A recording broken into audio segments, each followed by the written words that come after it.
Foo Fighters, but here we are. Now, the actual album cover doesn't have Foo Fighters label, but as you can see from the way the color palette of the album is and the paper, of which I had to print out, I had to come up with something to make sure you knew it was Foo Fighters.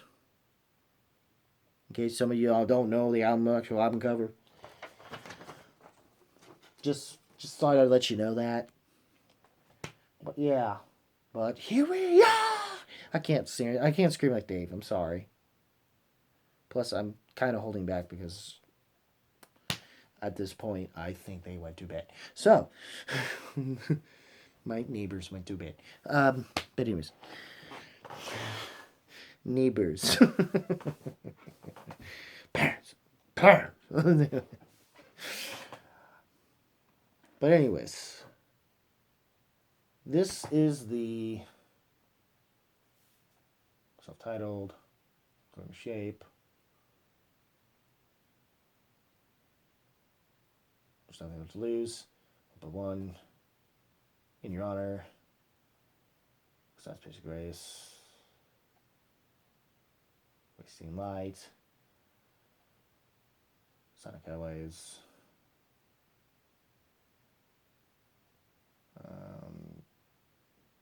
Concrete Gold. Minutes to Midnight. Technically, I'm not going to count the Dream Widow as an actual album from them necessarily. So, I guess that's more like a soundtrack, kind of. So, I guess 11th studio album?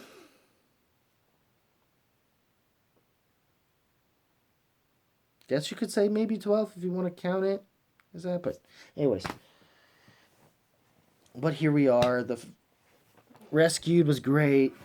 A lot of the hype of this album is starting to get from just not only the singles alone, the way they were starting to come off, given a lot of the subject matter of this record is more dealing with loss and grief of loss, or at least it's centered around it, and all the more certain emotions of aggravation, frustration, melancholy, and all that other things that come from that, especially more so from Dave Grohl himself, given not only is he, alongside the band members, dealing with the loss of drummer Taylor Hawkins, that had passed away fairly recently, a year ago, ironically, right on the day they finally released the Dream Widow project, which only makes that album more ominous, and probably that movie more, probably that his pseudo character death in the movies feel more ominous too.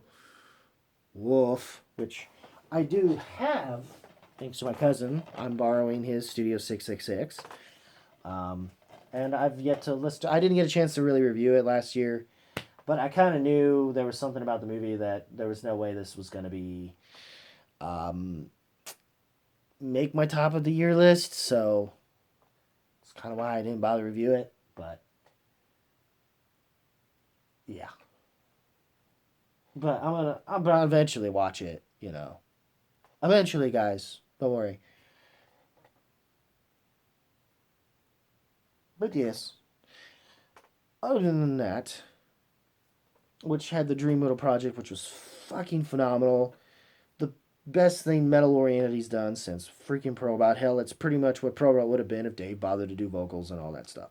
So, I've said that before in my review. You can check that out somewhere in the ethers of my channel.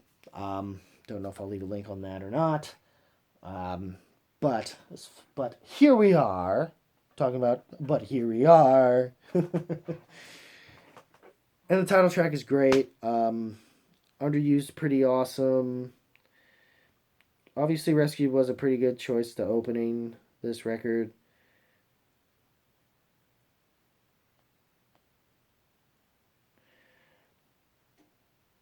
Underused was good. Hearing Voices isn't bad. The Glass is definitely solid. Nothing at All definitely is a nice little slow burn that builds up.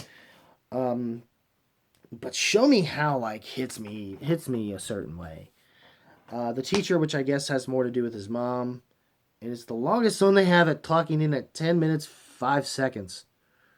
Hell, it's the longest song they probably have in studio ever.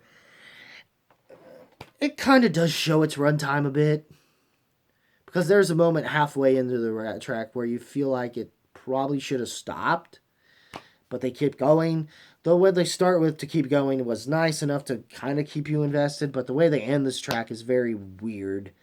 And I'm hearing there's some mixing issues with this if you have certain types of headphones that are high end as opposed to lower ends like my own, because according to which to hear is disappointing because apparently these tracks are going to be good live. Rest was great. Rest is where I started to kind of almost bawl. Some people say Beyond Me does. I didn't quite get that yet on that one, but Rest really does kind of showcase like just you can rest now, just that thing, with like towards referring to your spirit can rest. Hawkins and his mother, Virginia Grohl, Dave's mother, Virginia Grohl, and sonically, the ironic thing about this record is clearly he was thinking about the times he had with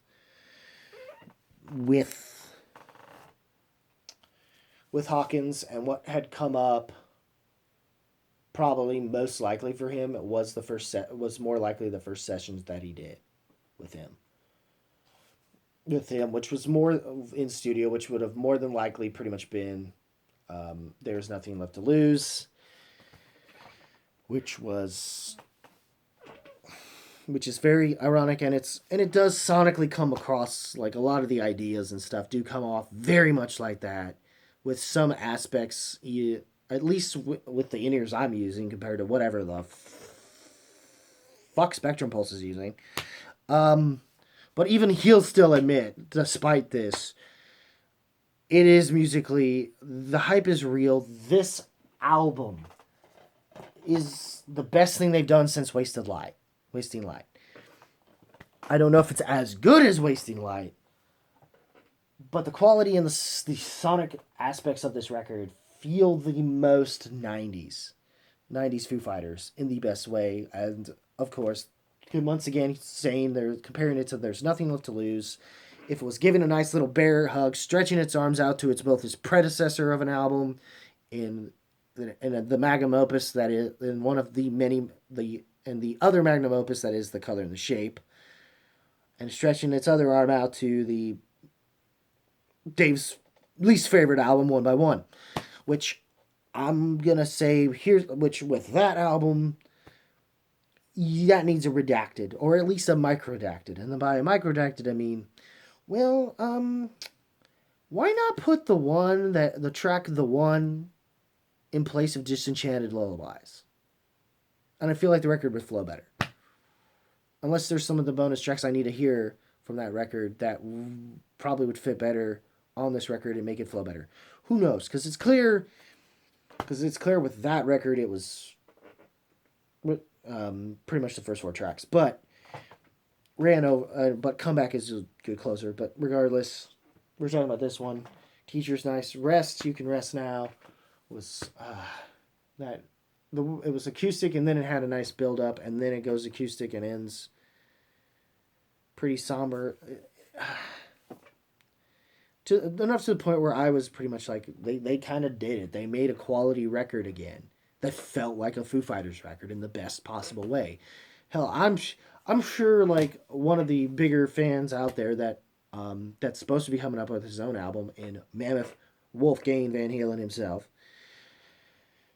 is coming up with his new album, Mammoth 2. And yeah, I'm sure he's probably super happy hearing this album. For sure. I just hope they continue the momentum if they make more albums after this. The question is whether or not the plan is for the albums to involve Dave doing drums studio-wise, and then just have Freese. Well, Freese has done studio stuff, so he might do it. Because Freese is at least touring with them, and readjusting. So maybe he'll go into studio with them in the next record. It's not for sure, though. I hope he's.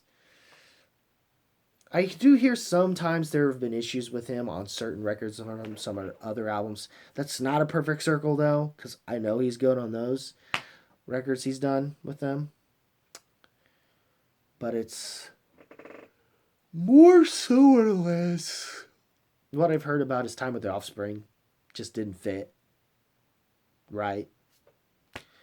And plus the songs I guess Offspring were putting out weren't really all that there.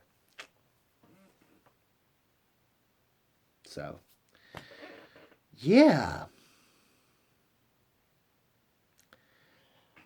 Overall, I'm going to say, like, yeah, I'm just going to say it. I've been waiting for this from them since Wasting Light.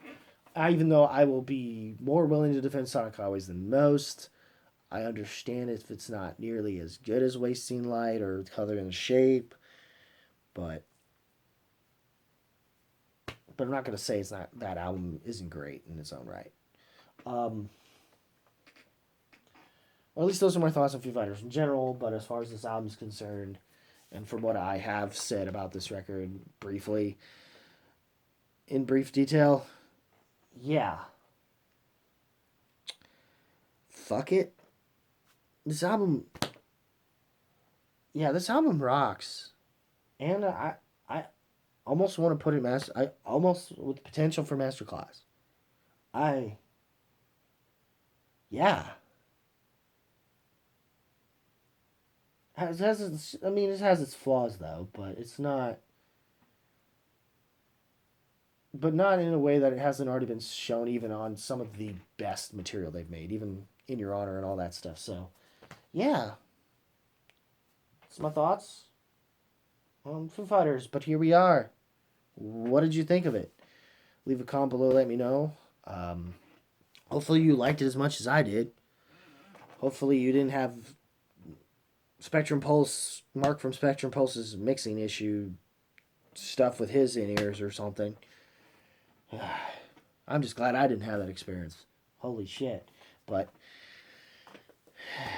yeah, what did you think? Leave a comment below. Let me know. If you like this video, rock the like button with the rest if you must. Hit the notification bell after you've clicked the bell to see all my videos, and all my socials are in the description. And as always, guys, keep it random, keep it real, keep it rocking. I'll see you in the next video, which hopefully will eventually be the Spider-Man Across the Spider-Verse part 1. Or technically a part 1-ish kind of thing, but from what I hear, it's... But anyways, take care, y'all.